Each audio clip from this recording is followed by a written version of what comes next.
Olá, meus queridos alunos das turmas do 8º ano aqui da Escola de Tempo Integral Padre Josimo, da nossa querida diretora Maria Alice.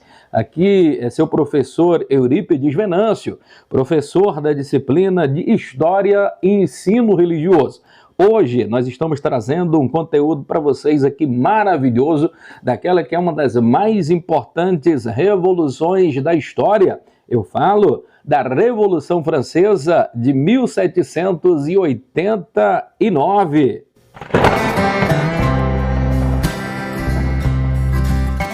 A Revolução Francesa é um dos maiores acontecimentos da história da humanidade. Foi, na verdade, um processo revolucionário inspirado em ideias iluministas contra a monarquia absolutista. A Revolução Francesa ela é tão, mas tão grande que os próprios historiadores a utilizam como marco do fim da Idade Moderna, dando assim início à Idade Contemporânea. Seus ideais foram inspiradores para vários outros movimentos em todo o mundo, assim como a própria Inconfidência Mineira aqui no Brasil. Diferentemente de outros movimentos da época da Revolução Francesa, percebemos e vemos a participação como sendo geral, tanto dos pobres, dos desempregados e até mesmo comerciantes de pequenos espaços, os camponeses, a nobreza e o próprio clero, formado pelos padres, bispos, canônicos e pelos próprios sacerdotes com menor poder aquisitivo.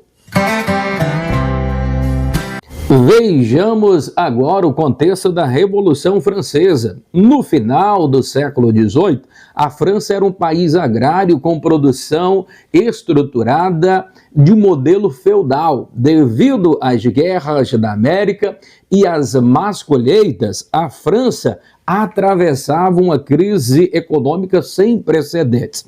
Para resolvê-los, os ministros do rei Luís XVI sugeriram que a nobreza e o clero deveriam pagar impostos. Por outro lado, para a burguesia e parte da nobreza, era preciso acabar com o poder absoluto do rei Luís XVI.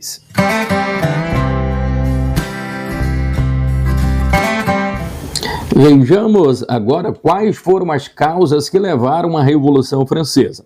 A burguesia francesa detinha grande parte do poder econômico na França, mas não detinha o poder político. Por isso, defendia que a França adotasse o liberalismo. Também desejava acabar com os privilégios do primeiro e do segundo estado, que não pagavam impostos.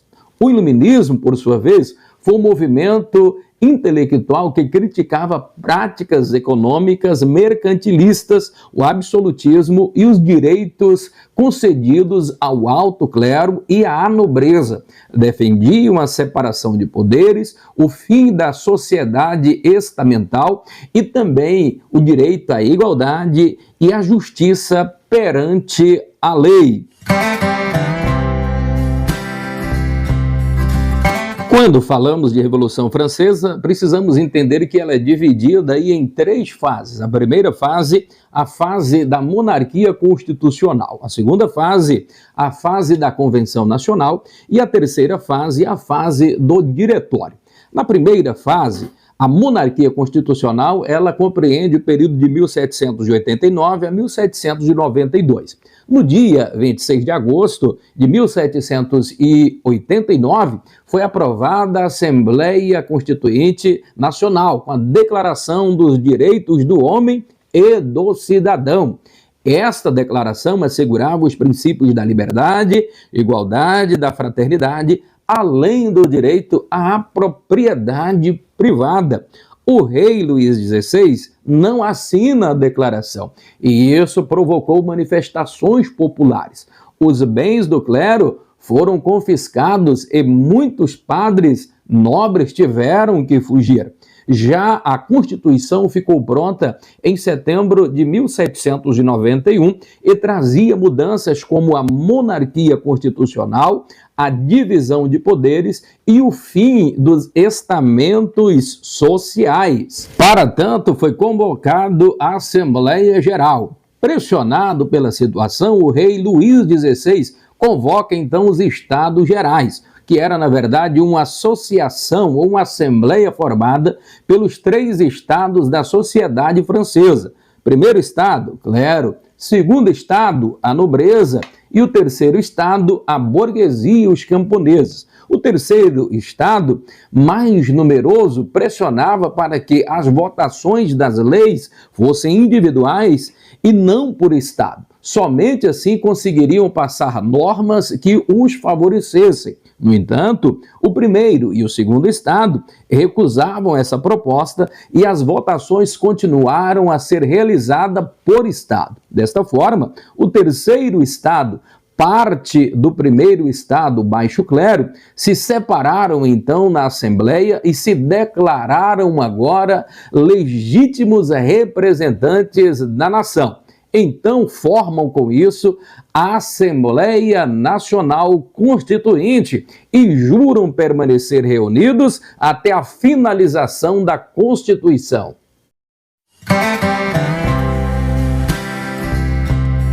Segunda fase, Convenção Nacional de 1792-1795. Como as ameaças cresciam, o rei Luís XVI resolve então fugir, mas é capturado e levado para Paris. Ali seria condenado à morte e executado em janeiro de 1793.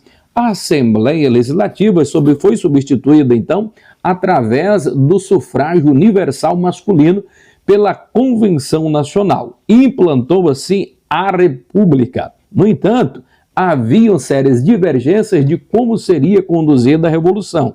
Os principais grupos eram girondinos, eram a alta burguesia e defendia a monarquia constitucional. Já os jacobinos, da média e pequena burguesia, queriam uma instalação de uma república e um governo popular.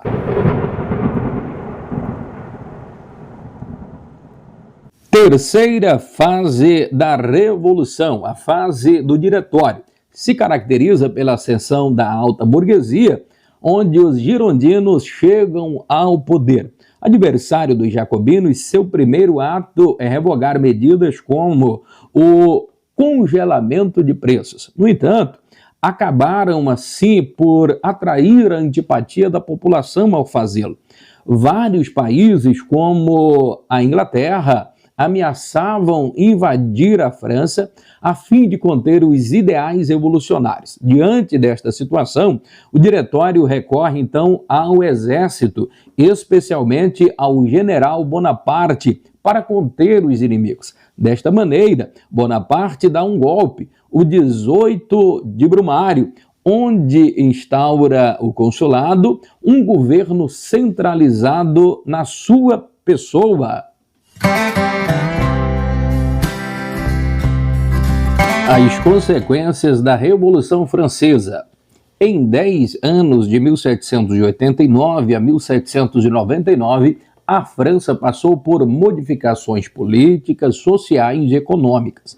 A família real foi destituída e exilada. A aristocracia e o clero perderam os seus privilégios e os camponeses puderam, enfim, deixar o campo e desapareceram com isso as barreiras que limitavam as atividades da burguesia.